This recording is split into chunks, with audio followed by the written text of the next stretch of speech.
Hello, good evening, Subhash. How are you doing? Hello, hello, ma'am. Good evening. I am very great, and I am very happy today to for being able to catch up with you.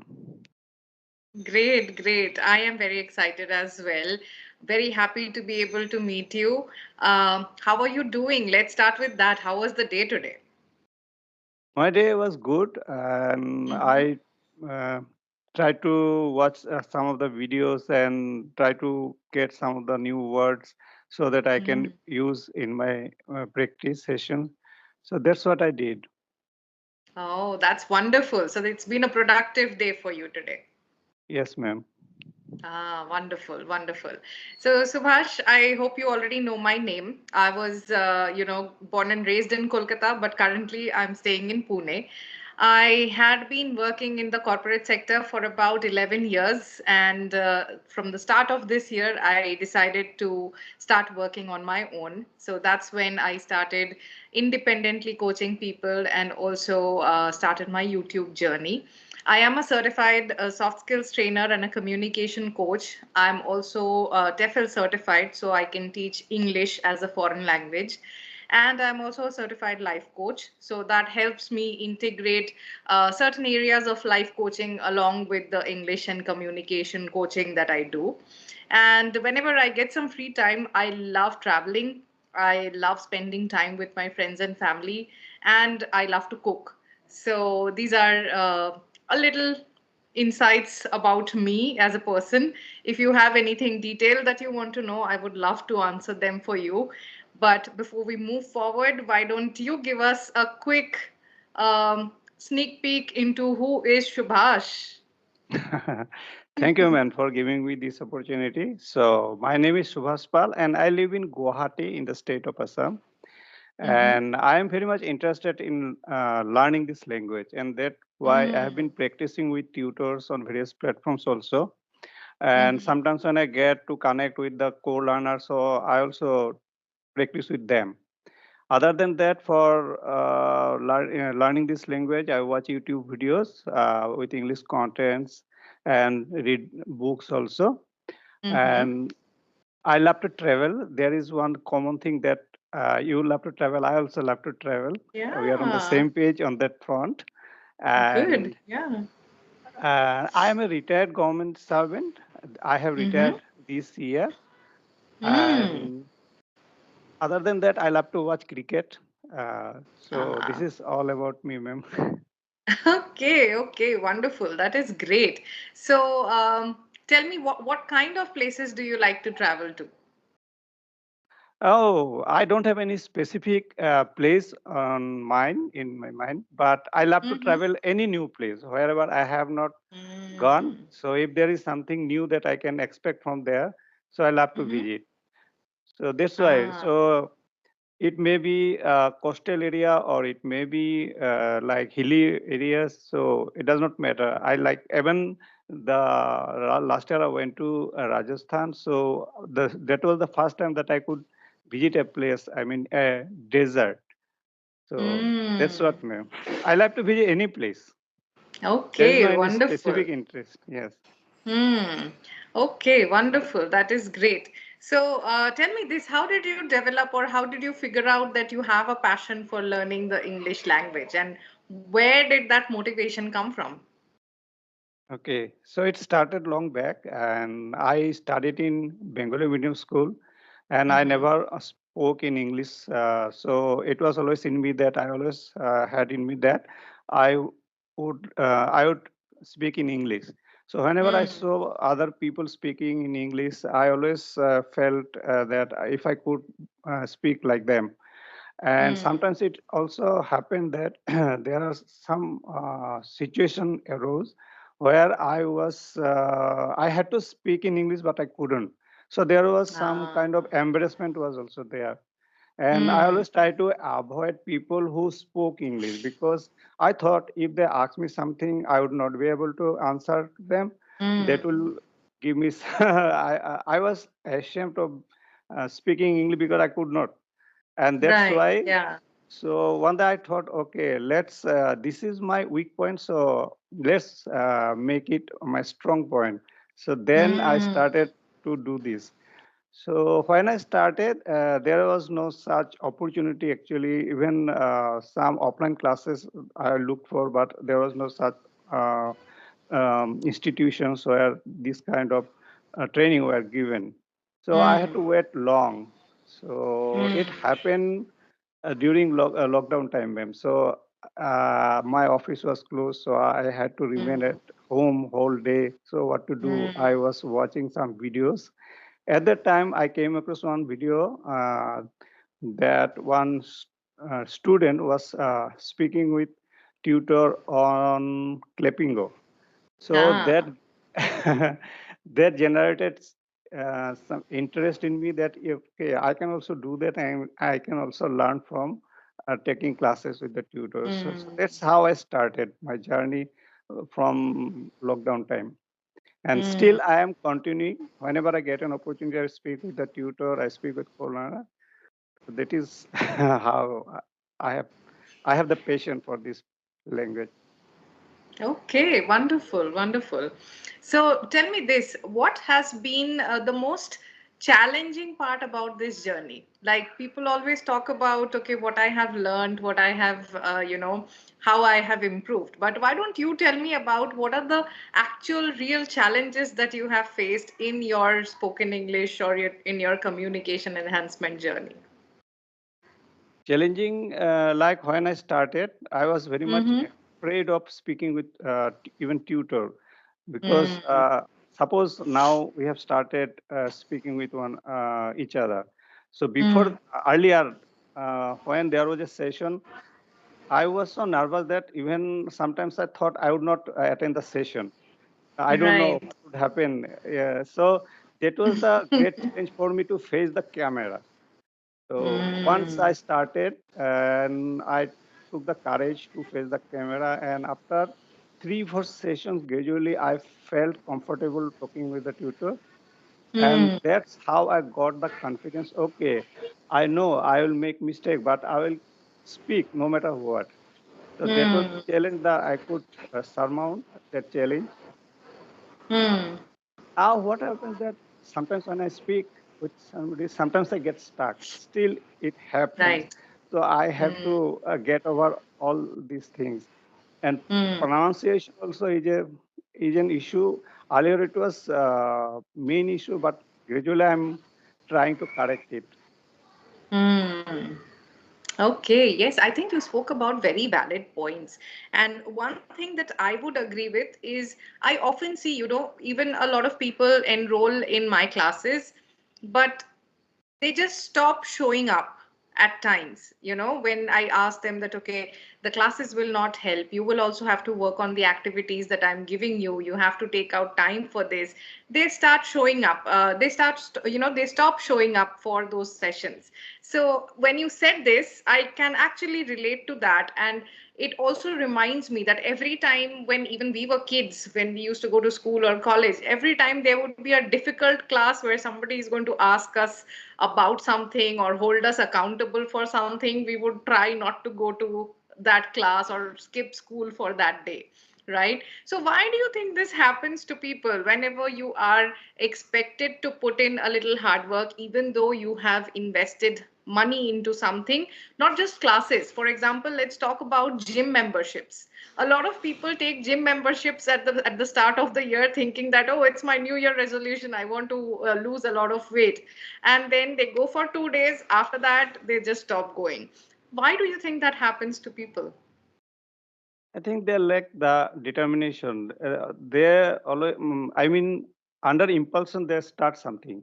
So, for, Mm, after a few days, they lose the interest. But when you are determined to achieve something, it will not happen. No matter what, right. you will try to get it. So that's Mm, where the difference. Sometimes some people starts doing something, looking at other that he is doing. Okay, mm, I can also do. I will do. But after some time, they just don't continue with it. So whoever is very serious about this, who have the pain, mm. they'll continue. Wonderful. I really loved that answer. You spoke about impulsive decision, not under impulsion, but impulsive. They take impulsive. an impulsive call. Okay. Yes, And yes. you also spoke about, looking at somebody else when you compare that, okay, that person is doing, so even I want to do. So I think these two are very good points that you spoke about, and I really like that answer. So, Subhash, do you have any questions for me today? Yes, ma'am. First of all, a few days back, I watched one of your videos where I heard Mhm. you saying this English proficiency test. So, how can Mm. we do this online? What is the There website are like that? yeah, there are a lot of them which are available. There are different, websites that you can see. Something called Duolingo. You have British Council. So some of these tests will be paid, but then you also have the mock tests which are free. So even if you take up a mock test which are free, you can search for those tests and you can take up those tests. Okay. Mm-hmm. Okay. I like the idea that one can get the feedback after taking the test. Yes, yes, absolutely. Yeah. That also tells you, right? At times people feel that, okay, now I'm speaking, and especially for people who do not have a guide, a mentor, or a tutor with them to help them, they just learn from the internet. They just learn by listening to other people having conversations and they try to speak. So for them, it is very important because they start feeling that, okay, if I'm able to construct one or two sentences, I am good with the language right now, which is actually not the case. They are still making a lot of grammatical mistakes. There is a lot of issue with pronunciation. They are, they might not be able to comprehend everything properly. I see this happening with a lot of learners. Okay. So for them, it is very important to self assess. When you don't have a mentor, you should always self assess that, okay, where do I actually stand? Am I a beginner? Am I an intermediate? Where am I?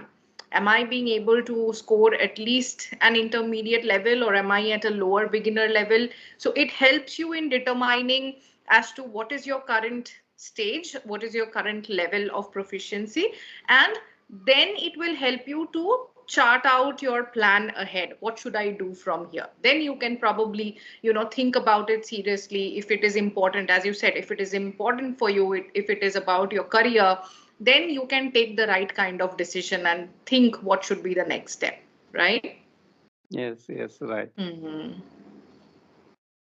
So, ma'am, I just wanted to know about your coaching thing. Mm-hmm. After you, you coach the students regarding this Right, English. Yeah. right. So, I after going through your about section on YouTube channel, Mm-hmm. so I came Mm-hmm. to know about the group thing, the group sessions. Mm. There are 1200 INR for groups and there are separate time slots also. But Correct, there yes. is nothing details about one to one. So how one to one? I mean, if you can give some details about it. Sure. So what happens is, I offer two types of classes, both groups as well as one-to-one, because some people are comfortable to begin in a one-to-one scenario wherein they are not at all comfortable, or they need a lot of practice, or there are professionals who need very specific things. Okay, so that is why this segregation of group and one-on-one. Now groups, as you're already aware, there are separate times. So I take four batches, 10 a.m, 12 p.m, 8 p.m. and 9 p.m. And these classes are on Tuesdays, Wednesdays, and Thursdays, 3 days a week. Okay. In these sessions, I don't just teach English, because for me, I don't believe in the fact of spoken English only, because you can know the language, but if you don't know the right way to communicate, if you don't know the right way to conduct yourself, then only the language is not going to help you. Okay, so for the sessions that I conduct, I try and help the learners in becoming, first of all, confident, because confidence is the key when it comes to interacting with others, right? So I help them in trying to be confident. Of course, spoken English is one of the aspects, because the language or the medium in which we are interacting is English. We also do certain activities where we focus on all four aspects of the English language, that is reading, listening, speaking, and writing. in the sessions. So I try and give them that environment of the 360-degree approach to learning the language and also enhancing their communication skills to build fluency and confidence. So that is about the group sessions. Now, when it comes to one-on-one, again, there are three types of one-on-one classes that I offer. One is for professionals. Let me start with that. For professionals, when they want to focus on a lot of things, including English. So English, communication, writing skills, presentation, negotiation, articulating their thoughts in a proper manner. So everything that a professional might need to succeed in their career, it is that. And this course is a 3 months course where you get 30 sessions, and we work together. For this course, we meet 3 times a week, and we work together to enhance all these skills through different activities. Okay.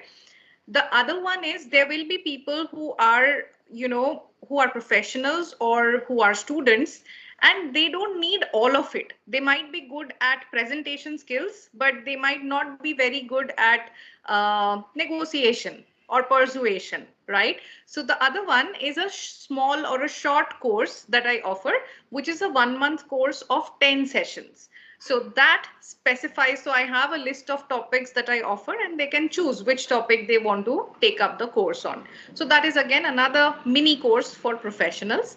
And then of course comes the speaking practice sessions, which is again 10 sessions in a month. And that is for anybody who do not want to get any teaching as such, but they want to speak, they want to get that guidance, and they want to get feedback on how to improve and what to improve on. So those are the three types of one-on-one classes that I offer. Okay, okay. Thank you, ma'am. So You're can most I, welcome. do you have any reservation telling me about the fee structure? So fee structure, yes, it is quite simple. No, there is no reservation at all, because I offer the same fees to anybody who is in India, anybody who is in US. It is the same thing that I offer. So the professional course of 3 months, it is priced at 15,000 rupees. And the 1 month professional, the short course, is for 5,000 Indian currency. And the speaking practice sessions, that is for 2,500. Okay, okay. Thank you, ma'am. Thank you for all this You're most information. welcome. Mm-hmm. Most welcome. Yeah. All right. Anything else that you want to know today, Subhash?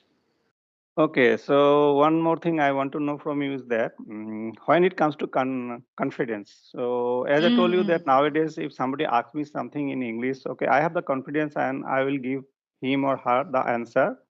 mm-hmm. But what happens that I hesitate to take the initiative. I mean, I Mm, can give you an example like that. Suppose if I visited some place where there is a receptionist, I need to ask her in English. But sorry, I right. don't need to, but I can take the initiative. Even Mm, though I can speak in Hindi, but without speaking Hindi for my practice, practical thing that happens. So I mm, can ask her directly in English, but still I hesitate to do this. If that person asks me something in English, hello, sorry, why have you come here? What brought you here mm. like this? So I can give the answer, but I still hesitate to take the initiative. So how to get over this hesitation? Okay, so this is very interesting because it happens to a lot of people. Now, what happens is just like language, okay? Confidence is something that you can work on and build on, right? So first of all, you need to start understanding what is confidence and how it works. Then there is a lot of work that you need to do in your own mindset, because confidence is directly proportional to your mindset, right? So when I coach my students, I keep telling them the same thing, that it is all in your mindset. Then of course, asking yourself certain questions when you are doing your thinking in English part, those are the times when you prepare yourself for these kind of scenarios. So there are multiple things that a person can do to come out of this hesitation and to be able to confidently approach somebody out of the blue and have a conversation. So the only thing is, doing your research. So that's why I keep telling a lot of learners that there are a lot of different things that are available on YouTube, on the internet, which can help you learn English as well as help you learn a lot of other things. So instead of just watching two learners sit down together and talk about their day and talk about their English learning experience and talk about their YouTube channels, it is very important to be able to watch different types of contents that will give you a lot more knowledge than just a conversation. So if you start exploring those things, if you start putting your attention to different things on what is confidence, how to build confidence, what is growth mindset, how to create a growth mindset for yourself, those are the things that are actually going to help you develop yourself as a person and develop your personality, right? So with that right approach, you can definitely overcome this issue that you are facing, and you can see yourself as a changed person. Yeah. So always I thought like this, that Mm-hmm. if somebody asks me something, okay, so she has started or he has started asking me in English. So if I can give a proper reply, okay, and if I can't, it is not my problem. I mean, you ask me in English, so I could give you a reply or not. So there is no problem. Mm-hmm. So, but if I take the initiative, then if I cannot continue with it and if I cannot do it properly, then I think the Mm-hmm. other person may think, oh, he cannot speak, but he has started doing this, started speaking in English. You see, like this. So that kind of thinking comes. That's why I always fail to take the initiative. That's why I keep saying, no, working on your mindset is very important. Your mind is everything. In everything that you do, your mind plays a very important role. So that's why keep working on your mindset. As I keep telling my people who ask me the same question, I think I have said it out in one or two other videos as well, that whenever this thought comes to your mind that what will the other person think of me, just ask yourself a question. How does that affect me? What is this going to change in my life? Is my life going to get affected with what that person thinks about me? You will very easily get that answer that your life is not going to change. Nothing is going to change. But if you Yes. don't take that initiative, you will remain an unchanged person. You will be somebody who is always there in their shell, right? So Exactly. that's the Yes. power of mindset. Yes. Yes. Yeah. And what is the, I mean, importance of using idioms and phrases while conversing? Do you think it will beautify the conversation? I mean, make it. Okay, so I keep telling this to a lot of students. I think I have repeated this quite a few times. The first step when you're learning a language, okay, your first Okay. aim should be um, efficiency rather Mhm. than beautification. Okay. We Indians are very obsessed with beautification for some reason. We forget about the efficacy. We are very obsessed with beautification and ornamentation. Okay, so when you are in your learning journey, your first step is to be able to clearly, in a concise manner, and effectively convey your thoughts and ideas to the other person. If you're struggling with that, beautification shouldn't be even the rarest bit in your mind. Okay, Okay. advanced vocabulary, advanced English should only be your priority when you are at an upper intermediate level. Okay, Okay. if you have not, like if you have 10 flight of stairs in front of you, you will not skip 5 stairs and try and go to the 10th one, right? So Yes. it is like that, Yes. you take one step at a time. That's my answer for idioms and phrases and beautiful words. Okay. Thank you. Thank you, Okay, ma'am. You're most Yeah. welcome, Subhash. I thoroughly enjoyed meeting you and having this conversation with you today. I would definitely look forward to meeting you once again in the future with some other topic that we can discuss on. But for today, thank you so much for taking out time, for reaching out for this conversation, and I absolutely enjoyed it. Thank you, man. Thank you for giving me this opportunity. I have got this opportunity from a person with dynamic personality. So I'm very happy to have this session to. So thank you Thank very you. much, ma'am, and I will see you in future. Sure, Shubhas. Thank you so much. You take care of yourself and good night. Good Bye. night, ma'am. Bye.